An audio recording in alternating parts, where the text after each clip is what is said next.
Shai Gilgeous-Alexander was something else during the 2024-25 NBA season. What handle by Gilgeous-Alexander, and then goes to the left for the layup. The Oklahoma City Thunder guard was phenomenal, nearly 33 points a game, about 6 assists a night, and he powered OKC all the way to the NBA Finals. That incredible run also earned him the league's MVP. And during his MVP speech, Shai made sure to show love. He thanked his teammates, his parents, his brother, and his wife, but he didn't stop there. He also gave credit to the Thunder organization, thanking them for building and preparing a team that was ready for the moment. And I don't think that gets enough credit. Like, we come in here, everything's laid out. All we have to do is play basketball and have fun and be kids. And I think that's why we've been able to grow the way we have. I mean, who wouldn't want to have fun and be kids at work, right? And it's not the first time Shai has shared his ethos. He shared that same message with a group of teens from Putnam Heights Academy right at the start of that magical season. A kid asked him, what's the most important thing a coach has ever told you? And he said, to have fun. And that just was so cool to these kids. Stacy McDaniel was there to hear Shai share that message with students from the alternative high school. Many of those kids come from low-income families, athletes who often haven't had access to the equipment or resources needed to compete in traditional high school sports. That's why Shai showed up that day, and that's exactly why Kim was there too. This is a problem that can be solved. This is the Big Stories Podcast, where we tell the amazing and inspiring stories from across the Big 12 Conference. I'm your host, Cleon Wall. All it took was one powerful experience to turn Oklahoma State grad Stacy McDaniel from a sports-loving mom into someone who now helps fulfill the dreams of kids and teens through the Cleats for Kids Foundation. You know, the power of everyone can make a difference. Let's dive in and hear how this whole thing got started. I grew up in Oklahoma, fourth-generation Oklahomans on both sides of my family, and knew I wanted to stay in Oklahoma to go to college. She ultimately chose Oklahoma State University. I just knew that felt like home to me. And the other kind of factor into that was they have a very good business school, and that's what I was interested in. Stacy was actively involved in the business school and served in the Business Student Council. I think community service was always important to me, just growing up and in my family, and so there were a lot of different ways to plug in across campus in that way. After graduation, she decided to pursue law at the University of Oklahoma. I always thought I would be an attorney. And while she was learning the law on the Norman, Oklahoma campus, she also met a guy named Mark McDaniel. We were both in the same law school class. We're friends, never dated. And then we actually worked together, became better friends. We're like, we can never date. And then all of a sudden we're like, okay, we kind of want to date. And then got married like 8 months later after that. While she was practicing law, Stacy took a Myers-Briggs personality test at work. And when a colleague sat down to go over the results with her, she asked Stacy a simple but revealing question. Had you always wanted to be an attorney? And I said yes. And she said, well, that's interesting because all of your character traits line up with community service and caretaking and things like that. And that was a little forecasting, I think, to where I would land ultimately as a grown-up. And as an adult, Stacy found her calling in sports. Now, you might be wondering, how does that connect to community service and caretaking? We'll get to that in just a moment. For now, just know this. Stacy was not exactly the greatest athlete Oklahoma had ever seen. My kids like to tease me. I played softball till like the third grade until I accidentally hit the coach with my bat. And he got a bloody nose. So that was that experience. And then was horrible at basketball. My dad was a football player and an all-state track runner. Skipped that. That just went right past me. But what Stacy was really good at was supporting her kids in sports, and they played a lot of them. She and her husband wanted to understand what truly sparked their children's passion, and they believed sports were one of the best teachers those kids could have. even at a young age, for kids to be involved in sports that brings to bear the self-esteem, the teamwork, the perseverance, being part of something bigger than yourself, all of those life lessons that, carry forward forever. And that brings us to the life-altering experience that would transform Stacy, Mark, and the entire McDaniel family. It started with their oldest son, Cole, who was playing in a basketball league at a local recreation center. And it was located down by our county jail.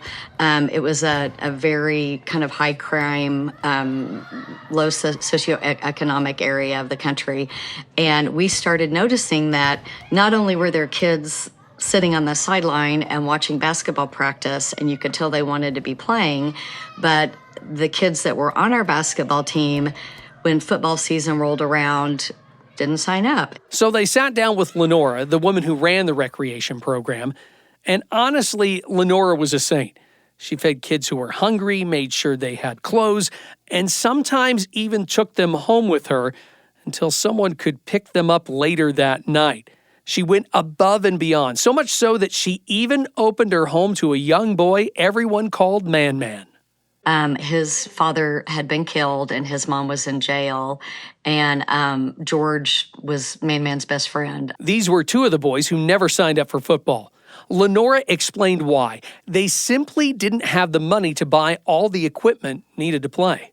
And we're like, we got people out growing stuff, and let's get the stuff to George and Man Man, and we'll get them helmets. And Mark's would picking them up and taking them to practice. And then I sat down with her literally a few weeks later, and I'm like, okay, what's the next layer of this? Lenora went on to tell Stacy about a mom with 5 kids playing basketball at the rec center. She was able to get the participation fees waived so the woman's children could be on the court, but mom couldn't afford safe shoes for them to play on the hardwood. She said, if I can't buy 5 shoes, and if I even buy 1 pair of shoes, I can't buy all the groceries I need that week. And Mark and I went home and we just were like, that is so wrong on so many levels. This is a problem that can be solved. Both of us are problem solvers. So Mark and Stacy decided to do something about it. They started collecting gently used shoes, cleats, and sports equipment and giving them to kids who simply didn't have the means to afford them. It was very seasonal. So okay, soccer season's coming up. It's me sending texts out and emails out. It was very word of mouth, very hands-on, people dropping stuff off on our front porch, us knowing coaches that needed stuff in youth sports. As the equipment began piling up in the McDaniels' garage, Mark started to float an idea. What if they turned this generosity, this drive to help kids, into something bigger? What if it became a nonprofit? To be honest, I was like, oh, this isn't me. I quit my job being a lawyer. I was general counsel for an insurance company because I was going to be home with the kids, and reason after reason. And we were trying to decide, do we ever get an office? And we're outgrowing our garage. And we thought, if we find some place that has a couple sheds in the back, we'll maybe start it and see what happens.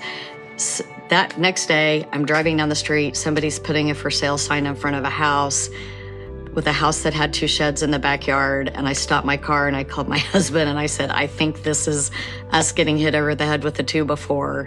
And that was kind of the launching pad of the more official version of Cleats for Kids. It both hit us, not at that moment, but probably about a year later, after we had kind of gotten Cleats for Kids kicked off, that both his dad and my dad had had very similar experiences in their growing up. And it still chokes me up to talk about that after 15 years. We realized that it just takes one coach, one opportunity, one experience that may change the tide for a kid. Mark and Stacy's service influenced their kids. It's been such a gift to our family. Our daughter, Megan, is our youngest. She is the one that had our very first collection drive. Our daughter did. It was at her 10th birthday. It was these two things may not go together in your mind, but it was a disco party where she collected sporting goods.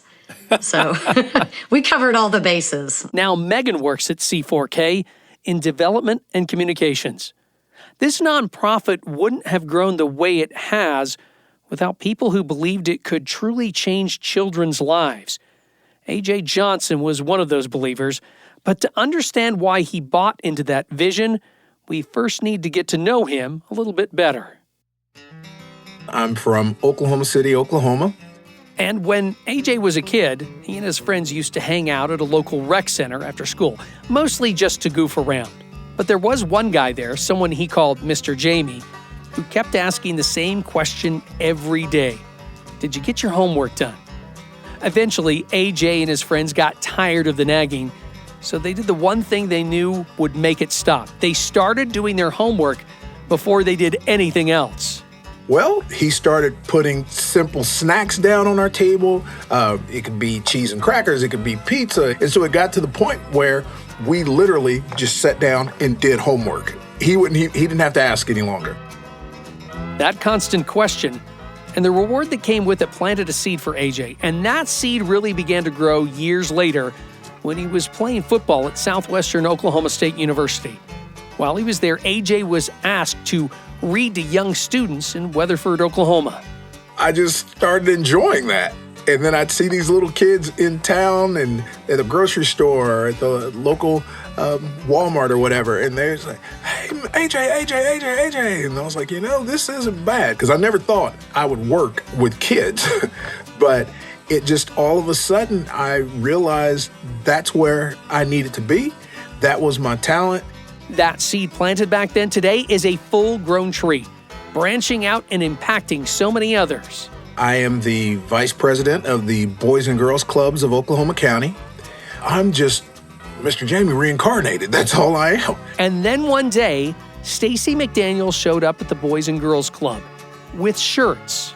They were dry fit shirts from Manchester United. I still remember. They were a black dry fit shirt and had red writing, and she had extra ones and she let me have them. And these kids wore these shirts as if they were the greatest thing they had ever received. And I would tell them, you can wear it every day, but let's wash it. It was all part of the McDaniels' plan. When Cleats for Kids first got off the ground, they had sheds packed full of sports equipment. But trying to get gear to kids all around Oklahoma City, even when we were, working with youth leagues, only stretches so far. It hit me pretty quickly after we moved into that house that, okay, we're going to have to set up a distribution model here. And that's when we decided, let's work with organizations that are providing all of this programming. And we started partnering with the police athletic leagues and the Boys and Girls Clubs, the YMCA leagues, the soccer leagues, and creating these partnerships where we were working with them to help reach the families. The partnership worked perfectly for A.J. when he called Stacy up to ask if she had any running shoes for a young man at the club. He was running track in worn-down dress shoes. Worn-down dress shoes that had tape around the toes because the shoes had split open. Kids were laughing at him because he's wearing dress shoes. Now, they shouldn't have been laughing because he was actually winning in the worn-down dress shoes. Fortunately, Cleats for Kids had exactly what he needed. When I gave him these track shoes and I told him where they came from and things like that, he treasured these shoes because he said someone felt that strongly for him to give him a pair of shoes. And he kept those things until he grew out of them. What began as a local effort quickly expanded to serve kids across the entire state. And during Cleats for Kids expansion, they've set up 2 stores, one in Oklahoma City and the other in Tulsa. The store is called The Locker Room. We operate by appointment. You come in, we meet you where you are, we help you try stuff on. We have a locker room coordinator that's in there with the kids. So we had this idea of kids having that kind of self-confidence building shopping experience that we layered in as part of our distribution model. C4K has a few different ways of keeping those locker rooms stocked. Each summer, they host a big community drive called Load the Locker Room. And beyond that, they also work directly with local school districts. Tulsa Public School reached out yesterday and said, we're having the last 2 weeks, we're telling all our coaches that we're putting bins and asking all the kids to drop stuff off. And Millwood Public Schools here, right in Oklahoma City, is starting a legacy program where all of their senior athletes write a note and put it in the Cleats, and then they're passing those down to students in the district, and we're partnering with them on that to make that happen, which I think is just such a cool gift for those, younger kids. Oklahoma State University and the Oklahoma City Thunder have both made generous contributions to Cleats for Kids. In fact, that's how Thunder star Jaye Gilgeous-Alexander ended up connecting with students from Putnam Heights Academy. What's up, y'all? Good to see you. Oh, man. Jaye, along with teammate Lou Dort, stopped by to donate shoes and clothing collected from members of the Thunder organization. Just knowing that a lot of us were in the same position as those kids, growing up, just aspiring to do things, obviously not having the best of resources, but still having a part of belief and dreaming. It's cool to just show the kids that you can still achieve things that you want to achieve, no matter what your surroundings look like. The Thunder provide us with apparel, very big apparel sometimes, and very big basketball shoes. So smallest size shoe we've ever gotten is a 14, and our biggest is a 22. Nothing would warm your heart more than to say, every single time a kid comes in, we have exactly what they need. I will say this, that 98% of the time, a child leaves with something for their sport. So it may not be the bat that's their right size, but it's a glove, or it's a ball, or it's practice pants, or something that they need for that sport. How have you seen the landscape of youth and high school sports change in Oklahoma due to what Cleats for Kids, can do for them? Well, seeing that the kids are now playing, more kids are playing because they know they're going to have the proper gear to wear. That burden is not on them any longer. Today, A.J. Johnson serves on the Cleats for Kids board, using every opportunity he gets to spread the word about the organization and the impact it's making. We've served over 356,000 kids and over 400,000 pieces of equipment that Cleats for Kids has given out. I'll say this, Cleats for Kids is probably one of the greatest hidden secrets in the community. What's been the most rewarding part of leading this organization? Seeing the joy in kids where there was not that spark of hope and joy in their eye. When they've got somebody helping them try on a pair of shoes and sizing their foot for the first time, and they feel special, and they ask, when do I have to bring these back? And we get to tell them they're yours, you don't have to. That has been incredibly rewarding, just to see those kids' lives change because they feel seen and loved and special. If you want to support the Cleats for Kids mission, visit them online at cleatsforkids.org. Thanks to Cleats for Kids and the Oklahoma City Thunder's Instagram page for the audio. This episode was produced by Brandon Thorpe, with music and sound design by Jimmy Call and the BYU Radio Post-Production Department. I'm your host, Cleon Wall. We'll be back soon with more amazing and inspiring stories from across the Big 12. Big Stories is a production of BYU Radio.